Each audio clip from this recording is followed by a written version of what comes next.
বেগুন আর হচ্ছে বেসন দিয়ে একটা মজার হচ্ছে নাস্তা বানালাম। তো এই নাস্তাটা কীভাবে বানালাম তো তা দেখতে থাকুন, আশা করি সবাইকে ভালো লাগবে। নাস্তাটা একটা আলাদা রকম নাস্তা বানানো যাবে। তো আসসালামু আলাইকুম, কেমন আছেন সবাই? আশা করি ভালো আছেন। তো আমি প্রথমে 2টা বেগুন নিয়ে নিয়েছি। তো বেগুনের মাঝখান দিয়ে আমি ফেরে ফেরে দেখে নিয়েছি যেন পোকা না থাকে, আর পাতলা পাতলা করে একটু কেটে নিয়েছি মাঝখান দিয়ে 2 সাইড দিয়ে। তো এর মধ্যে তারপরে আমি হচ্ছে একটু বেগুনটা ধুয়ে নিয়েছিলাম। তার মধ্যে আমি এবার একটু ডিম, 2টা ডিম নিয়ে নিয়েছি। তার মধ্যে লবণ দিয়ে দিলাম পরিমাণ মতো, 2টা ডিমের পরিমাণ মতো। আর হচ্ছে এবার একটু মরিচের গুঁড়া দিয়ে দিলাম। তারপর আমি ভালো করে ডিমটা ফেটিয়ে নেব। একটু মরিচের গুঁড়ো দিয়েছি, একটু হলুদের গুঁড়ো দিয়েছিলাম। তো হচ্ছে তারপর ডিমটাকে ভালো করে মিশিয়ে নিচ্ছিলাম। আর এদিকে আমি বেসন নিয়েছি, বেসনের মধ্যে একটু আমি আটাও দিয়েছি, গমের আটা দিয়েছি। তো এরপর আমি বেগুনটা একটু লবণ পানিতে চুপিয়ে রেখেছিলাম, তো সেখান থেকে তুলে নিয়ে আমি হচ্ছে ডিমের মধ্যে ভালো করে মাখিয়ে নিলাম।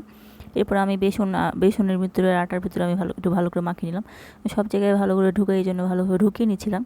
তো আমি এভাবে কয়েকবার করবো, আবার হচ্ছে আমি হচ্ছে ডিমের মধ্যে ঢুকিয়ে দেবো এভাবে।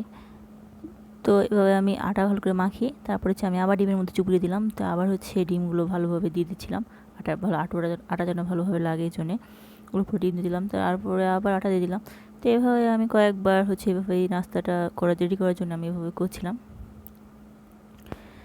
তো এভাবে বানিয়েছিলাম। তো এটা আসলে একটা আলাদা রকম নাস্তা, ভালো লেগেছিলো অনেক। প্রায় বেগুনি স্বাদ ছিল, বেগুনির মতো, কিন্তু এটা সম্পূর্ণ ছিল ওই জন্য। তারপরে আমি ভালো করে মাখানো হয়ে গেলে আমি তেলের মধ্যে দিয়ে দিলাম। তো এটা ছড়িয়ে ছিটিয়ে দিয়ে দিলাম। তো আমি এবার এক সাইড হয়ে গেলে উল্টে দিলাম। তো এরপরে অ্যাক্সিডেন্ট হয়ে গেল, ভরে গেল সাইডে। তারপর হচ্ছে আমি ভালো করে আবার উল্টিয়ে দিয়ে আবার তেলের মধ্যে দিয়ে দিলাম। তো আমার নাস্তাটা প্রায় ভালোভাবে ভাজা হয়ে গেছিলো, বেগুন তাড়াতাড়ি সিদ্ধ হয়ে যায়, জন্য সিদ্ধ হয়ে গেছিলো। তারপরে আমি হচ্ছে নাস্তাটাকে বেগুনটা এভাবে কেটে নিচ্ছিলাম মাঝখান দিয়ে, যেন খেতে সুবিধা হয়, বাচ্চাদের সুবিধা হয়, আর সবাই খেতে ভালো লাগে সবার এভাবে। তো এভাবে আমি একটা বেগুন দিয়ে এভাবে নাস্তা বানিয়ে নিলাম। তো আমি এভাবে কেটে দিচ্ছিলাম এভাবে বেগুনের মাঝখানগুলো, আর এটা প্লেটে সার্ভ করার জন্য দিয়ে দিলাম তারপরে সস দিয়ে বা কোনো কিছু দিয়ে এটা খাওয়া যাবে। খেতে ভালো লাগছিলো, প্রায় যারা বেগুনি ভালো লাগে তাদের অনেক ভালো লাগবে। তো আমি এটা এভাবে খেয়ে একটা নিলাম, আর একটা ভাবলাম যে আমি একটু এক্সপেরিমেন্ট করি, রান্না করে দেখি কেমন লাগে।